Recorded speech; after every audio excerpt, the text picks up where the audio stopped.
Hey everyone, it's Nathan Hill. I'm the marketing director here at NextAfter. Now, there's been a bunch of questions about Giving Tuesday now. What in the world is it? How do you fundraise? Should you even fundraise during this event? So I wanted to provide a few thoughts that I've had just about Giving Tuesday now and what you can do. Now, you see the logo here, Giving Tuesday now. They have some nice taglines: together we give, we help, we heal, we stand. Ultimately, our question is really this: together we need to figure out what in the world we do about Giving Tuesday now. And that's what we're hoping to do in the next couple of minutes, hoping to give you a few different tips and ideas. So number one question is really just simply, what is it? Maybe you're already up to speed. I know there's a lot of people that still don't really even know what it is. So a bit of the history. I assume you know what Thanksgiving is. And you know that the day after Thanksgiving is Black Friday. So right after we've just filled our bellies with turkey and all sorts of good stuff, we head out to the stores, take advantage of all these great deals. They end up starting way before Thanksgiving at this point, running way past this, even this weekend into the next week. But then you have Small Business Saturday that follows that. I don't know if there's anything that happens on Sunday, but there's definitely Cyber Monday. So now there's all these online deals, and those run like the whole week and maybe the whole month. But Giving Tuesday is kind of the reaction to this whole Black Friday, Small Business Saturday, Cyber Monday. Everyone's going out and spending money largely on themselves. They're like buying things. Maybe they're for other people. So there's some level of generosity in there too, but it's mostly about purchasing things and purchasing products. Giving Tuesday is sort of the reaction and trying to help people understand that you can actually take your money and invest it in something that's going to make an impact on somebody's life in a really positive way, or on the world in a positive way, through giving to charities and nonprofits and actually giving back to society and people. So it's really about promoting this idea of generosity, which we can really, really get behind. So that's Giving Tuesday, but then we're talking about Giving Tuesday now. So what is that? Well, let's look at Giving Tuesday revenue over time here real quick. You can see how much it's grown. It started back in 2012. This past year in 2019, it brought in $511 million in donations just online alone, which is crazy, that growth. So Giving Tuesday now is a global day of giving and unity that will take place on May 5th, 2020 as an emergency response to the unprecedented need caused by COVID-19. This is what their website says about it. So basically it's taking everything they've built up in Giving Tuesday and now creating this one-time giving day because there's such a great need for the generosity of people to give back, to be kind, to support people that are on the front lines, actually working in the healthcare area, or people that are helping victims, whether physically from their health or economically, to really support people that are in need right now. So that's the whole premise and the whole focus of what Giving Tuesday is. Giving Tuesday now is, and again, it's happening on May 5th, which is coming up really fast. So then the next question, we know what it is, but should you even be involved? Should your organization be involved? Is it even relevant? Well, there's a couple stats we can kind of look at. So in 2019, this is reported from the Giving Tuesday site. They said that 20.1 billion social media impressions were measured that are mentioning Giving Tuesday. Again, this is the Giving Tuesday event in November of 2019. And there were over 60 countries with official Giving Tuesday movements. Now, it's spread beyond just 60 countries, but 60 countries with specific official movements related to Giving Tuesday. So this huge global reach. And Giving Tuesday now already has this crazy amount of users and people that are behind it, and partners, both from these major partners like PayPal and the Gates Foundation and Ford and all these different things, to some different just more like media partners and things like that, to giving platforms. So there's so many people that are already behind this and supporting it and planning to put media spend behind it and donations and all of that. So what we know for sure is that Giving Tuesday now is going to be a major global event. You're going to see this all over the place, probably for the next few days after Giving Tuesday now, and even the days before. It's going to be a big thing. It's going to be really hard for you to miss it, at least from a social media perspective. But you can't expect to get donations on Giving Tuesday now if you don't actively get involved. You can't just sit back and hope that people are generous and think of you and then give you their money. There's going to be all sorts of organizations and people asking to your donors to give to a certain area. So if you're not involved, you can't expect them to give to you. A key question about this that I've even had is it really about giving money though, or is it more about kind of acts of kindness, or how we can serve our neighbors or people around us that are kind of in need or affected by the virus in some way? And even just looking at their website, giving is a component of it. It's not everything, but giving and donating specifically is a component. There's a lot of other components too, like making sure we take the time to thank people that are doing the hard work, again, on the front lines, caring for and serving people affected directly by the virus, as well as promoting, volunteer work. How can you give back to your community through volunteering? How can you support local businesses? Even just random kind of acts of kindness to your neighbors or people that are around you in closer proximity to you. Being safe, being healthy in showing those acts of kindness. And then any ways that you can respond to just care for those around you. So there's all these different things going on. Giving is certainly a component of it, but it's one component of kind of this larger picture. So I'm not going to get into all the different ways that you can really focus on volunteers or like thanking people, showing acts of kindness, etc. But I want to answer this question. Are there any tips for fundraising specifically on Giving Tuesday Now? Understanding that this is like one component of Giving Tuesday Now. It's not the whole thing, but it's definitely a component that's important. Now, I presented a webinar, maybe you saw it, maybe you didn't, but it was back in November, specifically on how you can boost your Giving Tuesday results using content marketing. So a lot of the ideas I'm going to share with you here real quick are from this webinar, just kind of repackaged and repurposed for today. But if you want to dive deep, you can find this webinar on our website and dive deeper into the strategies and things like that. But let's look at kind of just a general timeline that you could work with. So here's the Giving Tuesday Now email timeline. On May 4th, the day before, you can send an email. This would be on Monday. You can send an email before, kind of reminding people of what's going on, what's coming up. You can send an email on May 5th in the morning, and we're going to get into what these emails should look like, but you can plan to send a morning email, then you can plan to send this final call to action, final reminder, the evening of Giving Tuesday Now. This is just one strategy that you can test out as this kind of 3 email series.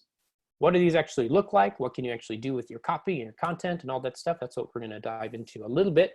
So let's look at this day before email on May 4th. The goal of this email is to just purely educate your donors on what Giving Tuesday Now is. So again, kind of what we've talked about is all these different components of how you can get involved in your community, serve the people around you, but also give and support nonprofits and just kind of rally around the spirit of generosity.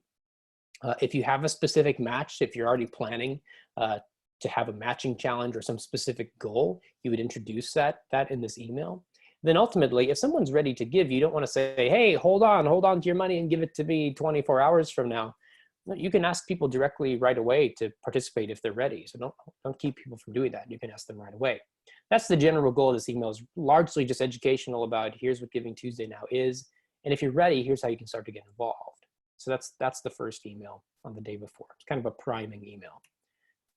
Here's a checklist of some things to keep in mind as you put this email together. One, you want to acknowledge who they are, so call them by their first name, explain why you're emailing them, educate them on what the day actually is and why they should participate and why it's important. And then again, ask them for a donation now as a result of your shared values or their shared interest in a particular cause. And then again, if you have a goal or a match, you can announce that. Here's an example. Again, this is from Giving Tuesday, not Giving Tuesday Now, that hasn't happened yet. This is from Giving Tuesday back in November. And this organization called Food for the Poor has all these different components built into this email. So you see they call this person by name, Dear Layla. Tomorrow is Giving Tuesday, the global day of giving. So they're introducing why they're emailing, kind of justifying it. They're explaining a bit about what Giving Tuesday is. And then they're getting into the specifics of their goals on Giving Tuesday. So they want to raise enough funds to provide 24 homes to poor families in 24 hours. It's a really cool goal, really tangible. You can wrap your head around that pretty easily. And then in addition, they have a match dollar for dollar matching challenge going on up to $100,000. So they're introducing that there. And then ultimately they're coming around and saying, basically, if you're ready, please send your most generous gift today to help those in desperate need. And they make that clear call to action. So they've got all of those key components in this email. That's email number 1. Let's look at email number 2. So this one would go out the morning of Giving Tuesday Now on May 5th. The goal of this is for you as the organization to actually participate in Giving Tuesday as well. So you're giving something back to your subscribers and to your donors for free, not necessarily expecting something in return. So the goal is to give away a free offer. It could be an ebook, it could be a course, it could be some type of video series, blog series, something that you can give away that feels like it has some sort of tangible value that you can give away for free to your donors. This doesn't have to be a physical book or something that's going to give you a ton of overhead costs that you have to ship out. But yeah, again, something that's digital, that's easy to deliver, that can be delivered instantly. Those are good free offers.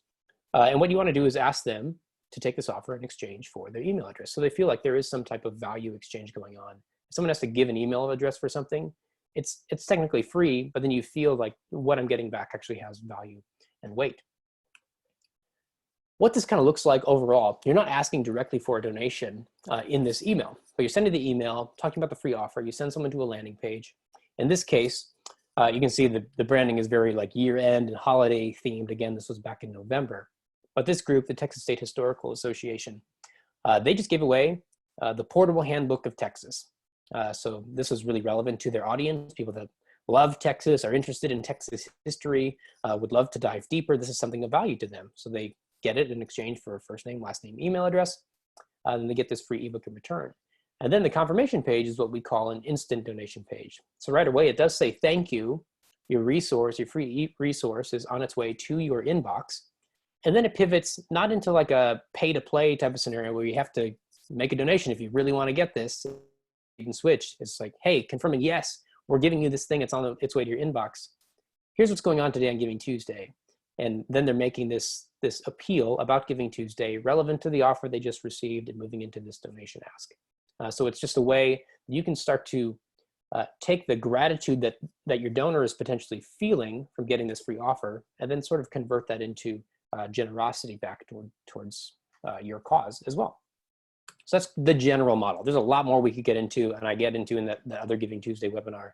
But for the sake of time, I just want to give you some quick tips here. So here's some things to keep in mind. Your checklist as you're putting this email together.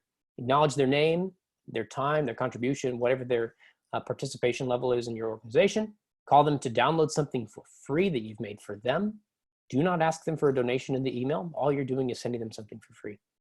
And then you want to follow up on your instant donation page or your confirmation page to immediately ask for a donation in return. So that's email number 2. Email number 3, you can send the evening of Giving Tuesday. Now, the goal of this email is to remind them again of the significance of Giving Tuesday, to ignite some level of urgency because now we're getting close to the deadline, the end of the day, and then ask them directly to donate. Here's your checklist. Again, acknowledge who they are. Never forget to call them by name. In this case, it says, Dear Larry. Remind them of why you're emailing because it's Giving Tuesday now, the deadline's approaching. Remind them of that deadline and make sure it's very clear that, hey, at the end of the day, it's no longer Giving Tuesday now, so you have to give now if you want to participate in this event. And then number 3, make a direct donation ask. Don't like beat around the bush. You want to be straightforward with your call to action. Make sure that they know that on the other end of that click, they're giving a donation. So be abundantly clear with your call to action. You see in the example here on the screen, this idea where you can just do one of these like email forward style emails. So they've included the initial email that they sent in the morning below all the copy. And then at the top is the new copy, kind of like the email forward where you're adding some commentary. It's, Dear Larry, we've got amazing news. You can make your gift go further right now. Here's our goal. Our board is going to triple match it. Here's the call to action. And then it's like just a little reminder. Here's kind of what we sent you previously this morning. So it is a very genuine, personal, like kind of just checking in. Hey, final reminder. We're going for that very human, personal connection with this style of email. So that's just the general strategy. Hopefully those tips are helpful for you. But maybe what's even more important, and maybe you're asking this, is just how do you or can you make a relevant donation ask right now? We have some experiments, some data around this that maybe have helped for you. So each one of these little examples that you see here is representative of an experiment that is in our research library from these past couple of weeks during this pandemic. Because it's maybe been over a month now. Yeah, what is time right now? But you see on the far left, you have this example is really kind of a natural way of introducing COVID-19 into a donation ask. So this organization is doing some advocacy work related to policy. And so they're advocating for policy related to COVID-19 to make sure that people get the help they need and trying to hold government accountable. That's largely what they're doing. And it's a very natural donation ask because they're doing work that's directly related to the virus.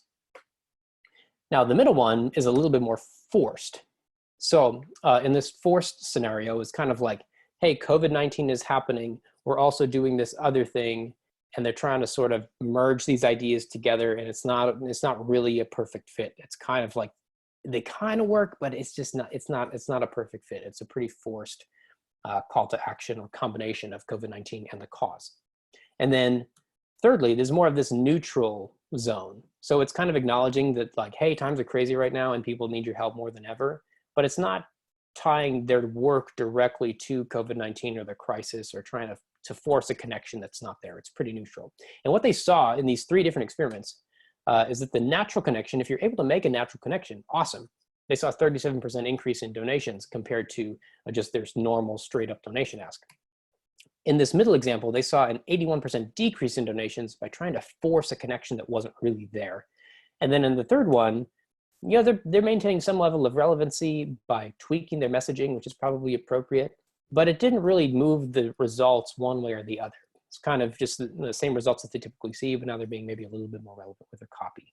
So you can keep those things in mind. You don't want to force a connection that's not there. If you have a natural connection to the crisis, to the virus, awesome, you can make that, but don't try to force it. That's the ultimate takeaway here. Here's just some examples to kind of help you start to think about, you know, do I have a natural connection to the pandemic, or is my call to action going to be a little bit too forced? So here's some things to keep in mind related to creating a natural call to action. Are you supporting essential workers on the front lines? So people that are related to healthcare, or, you know, providing any level of service to people that are direct victims of the pandemic and of the virus. Are you providing a service to people that are affected physically or even economically? So not just working with healthcare workers, but people who have lost their jobs, or people who are just struggling to make ends meet just because of the decline in the economy. Are you doing advocacy work, whether it's related to policy or specific to people that are impacted by the virus? Or, and this is an interesting one too, it's pretty relevant to your donors specifically, if you've, as a result of the virus and economic decline, have experienced a major loss of funding, that can be a really natural call to action too. I would imagine you should put it to the test and see exactly what works, but for people that care about your cause, they want to see your cause served continually. So if you've experienced a major loss of funding, you can be open about that and clear about that. And it seems like a natural fit. Now, some things that you might want to stay away from. If you find yourself writing things like this, COVID-19 is bad, but what's worse is this cause, or this thing we're trying to impact. That's probably a forced connection. Something like this, COVID-19 has stopped the world in its tracks, but we can't forget about this other thing. That's probably too much of a forced connection. These things aren't directly related, but you're trying to make a connection that's not really there, and people can see through that. And then there's this example. I'm not going to share the organization or anything. It was kind of popularized a few weeks ago when this happened, but if you're saying anything around like planned giving or trying to get your will or estate in order at this time, that's probably not super appropriate and could come across as really forced and just not very empathetic. So keep those things in mind. Like, how is your donor going to perceive this? Are they going to make the natural connection, or are they going to feel like you're reaching a bit? So keep those in mind. Make sure you're not making a forced call to action. And then, you know, some more neutral language. In times like these, people need X, Y, or Z more than ever. People need our organization or the services we provide more than ever. Or something like this, rallying around the general idea of growing generosity, which Giving Tuesday Now is kind of all about. You can say something like this: Giving Tuesday Now is all about bringing healing through generosity, and your generosity can do X, Y, or Z through our organization today. So keep in mind some of these ways you can make your messaging a little bit more relevant, but not making a like direct connection to the virus or something that's not there. You can kind of keep it neutral, but still stay relevant. Those are just some ideas to think about that might be helpful.